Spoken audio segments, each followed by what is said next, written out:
Hello and welcome my YouTube family. कैसे हो आप? मैं मनीला माथुर स्वागत करती हूँ आपका हमारे यूट्यूब चैनल एस्ट्रो खोज में। हमारी एक वास्तुशास्त्र की सीरीज चली आ रही है। इस सीरीज में हमने जाना कि वास्तुशास्त्र क्या है, वास्तुशास्त्र की हिस्ट्री क्या है, वास्तुशास्त्र में कौन कौन से ऐसे पद होते हैं जो इम्पोर्टेंट होते हैं, क्या एलिमेंट्स होते हैं। हमने नेक्स्ट वीडियो में 5 एलिमेंट्स की बात करी और उसके नेक्स्ट वीडियो में हमने एंट्रेंसेस की बात की। हमने लास्ट वीडियो में केस स्टडीज भी डिस्कस की है। उन केस स्टडीज से आपको ये पता चलता है कि अगर आप कोई घर की प्लानिंग करना चाहते हैं या नया घर लेना चाहते हैं तो आप किस तरह से वास्तुशास्त्र को ध्यान में रखकर आप अपना घर नया बना सकते हैं, या फिर आप करके घर में अगर वास्तु दोष है तो कैसे पता करें कि हमारा घर का वास्तु दोष खत्म किया जाए। आज के वीडियो में हम लोग ये बात करेंगे कि आपके घर में जल का स्थान, पानी की टंकी हो गई या फिर जल की बोरिंग हो गई, वो कहाँ होनी चाहिए। हमने लास्ट वीडियो में ये डिस्कस किया था कि घर में कहाँ एंट्रेंस होनी चाहिए और कहाँ नहीं होनी चाहिए, कौन सी दिशा शुभ मानी गई है और कौन सी दिशा अशुभ मानी गई है आपके घर के मेन एंट्रेंस के लिए। इसी तरह आज के वीडियो में हम डिस्कस करेंगे कि जल तत्व जो कि समुद्र जल देवता का स्थान है, उसको आप वरुण देवता का स्थान भी बोल सकते हो, कि आपके घर की कौन सी दिशा में जल तत्व हो जो आपको आपके घर में सुख समृद्धि लेके आए। इस बारे में हम आज वीडियो में चर्चा करेंगे। अब आपके मन में जरूर डाउट आ रहा होगा कि घर में जल तत्व बहुत सारे होते हैं। अगर मैं जल तत्व की बात करूं तो हमारे घर का बोरिंग हो गया, हमारे घर का टैंक हो गया। जो मैं अगर किचन की बात करती हूँ तो किचन में भी जल तत्व होता है, टॉयलेट की बात करती हूँ तो टॉयलेट में भी जल तत्व की बात होता है। तो आज के वीडियो में हम चर्चा करेंगे कि आपके पानी की जो टंकी है, आप उसको बोरिंग बोल सकते हैं, उसका स्थान कहाँ होना चाहिए आपके घर में। अगर आप फ्लैट ले रहे हो तो फ्लैट्स की हम लोग बात करेंगे, कुछ केस स्टडीज का डिस्कशन करेंगे जिसमें हम बताएंगे कि फ्लैट अगर आप ले रहे हो तो आपके फ्लैट की कौन सी दिशा में जल तत्व पाया जाना चाहिए, या फिर आप किसी इंडिविजुअल घर में रह रहे हो तो इंडिविजुअल घर में आप किस तरह अपने जल तत्व को बैलेंस कर सकते हो। आज हम इस चीज की चर्चा करेंगे। तो आइए चालू करते हैं वीडियो। Let's get started. चलिए अब हम लोग डिस्कस करते हैं कि घर में जल तत्व कहाँ होना चाहिए। अब मान लीजिए कि ये आपका घर का मैप है। इसके अकॉर्डिंग ये हो गई नॉर्थ डायरेक्शन, ये हो गई साउथ डायरेक्शन, ये हो गई आपकी वेस्ट डायरेक्शन और ये हो गई आपकी ईस्ट डायरेक्शन।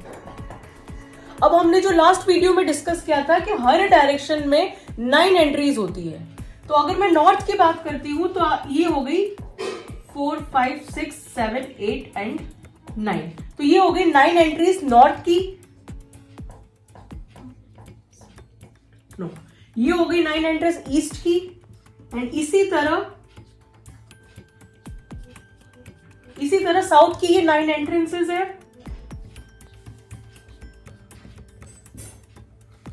और अगर हम लोग इसको डिनोट करते हैं तो 7, 8 और 9, 1, 2, 3, 4, 5, 6, 7, 8 और 9। इसी तरह अगर मैं साउथ की बात करती हूं तो 1, 2, 3, 4, 5, 6, 7, 8 एंड 9, 9, 8, 7, 6, 5, 4, 3 एंड 2 एंड 1। तो ये हो गई नॉर्थ की 9 एंट्रीज, ये हो गई ईस्ट की 9 एंट्रीज, ये हो गई साउथ की 9 एंट्रीज और ये हो गई वेस्ट की 9 एंट्रीज। अब अगर हम लोग 5वां पद, जो कि मैंने अपने लास्ट वीडियो में भी बताया कि 5वां पद जो है ईस्ट का बहुत अच्छा माना गया है, क्योंकि ये है सूर्य का पद। यहाँ पे सूर्य देवता विराजमान है। इसी तरह अगर मैं वेस्ट डायरेक्शन की 5वें पद की बात करती हूं तो यहाँ पे शनि महाराज विराजमान है और नॉर्थ के 5वें पद में कुबेर जी बैठे हैं।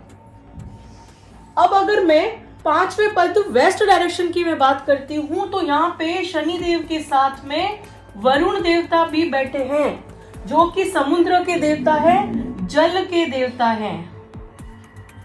इसी तरह यहाँ पे कुबेर भगवान के साथ में बुद्ध देवता भी बैठे हैं। तो अगर जल तत्व की बात करूं तो आपके घर की वेस्ट डायरेक्शन में जल तत्व हो सकता है, नॉर्थ डायरेक्शन में जल तत्व हो सकता है और ईस्ट डायरेक्शन में जल तत्व हो सकता है।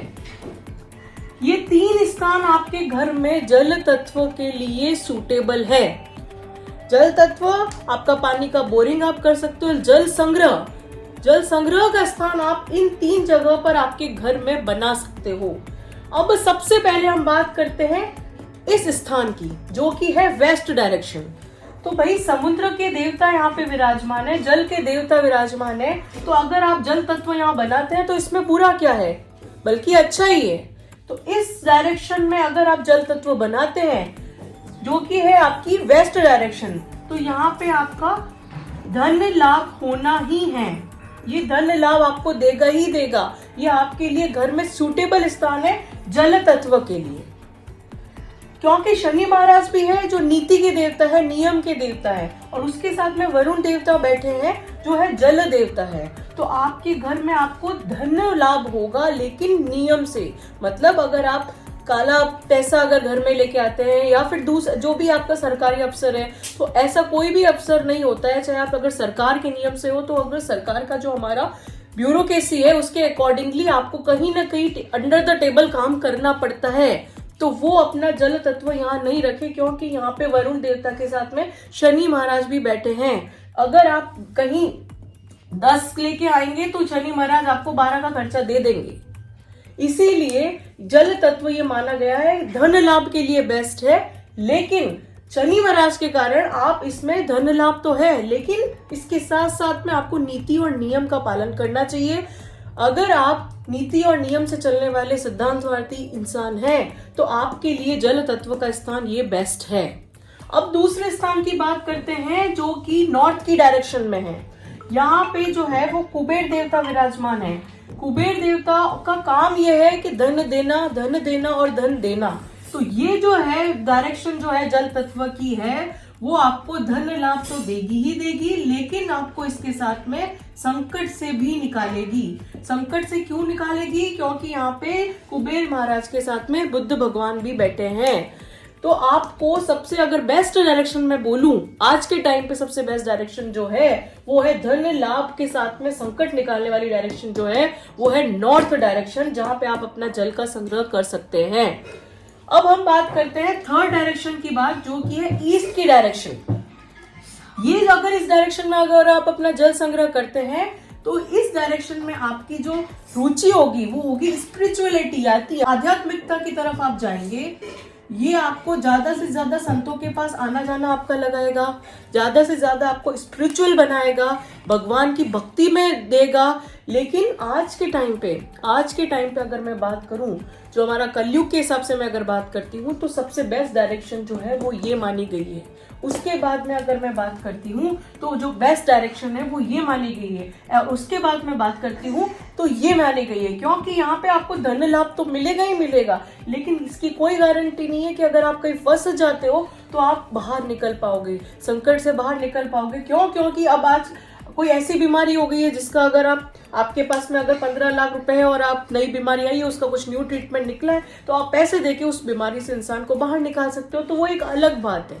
लेकिन सबसे बेस्ट जो दिशा मानी गई है जल संग्रह के लिए वो है नॉर्थ दिशा, यानी कुबेर की दिशा है। और उस दिशा में अगर आप जल संग्रह करते हो तो आपके घर में धन लाभ और संकट दोनों ही, उससे आप सुरक्षित रहोगे, धन लाभ भी होगा, और संकट भी अगर कोई आता है तो आपको बुद्ध महाराज आपको संकट से दूर रखेंगे, विघ्नहर्ता।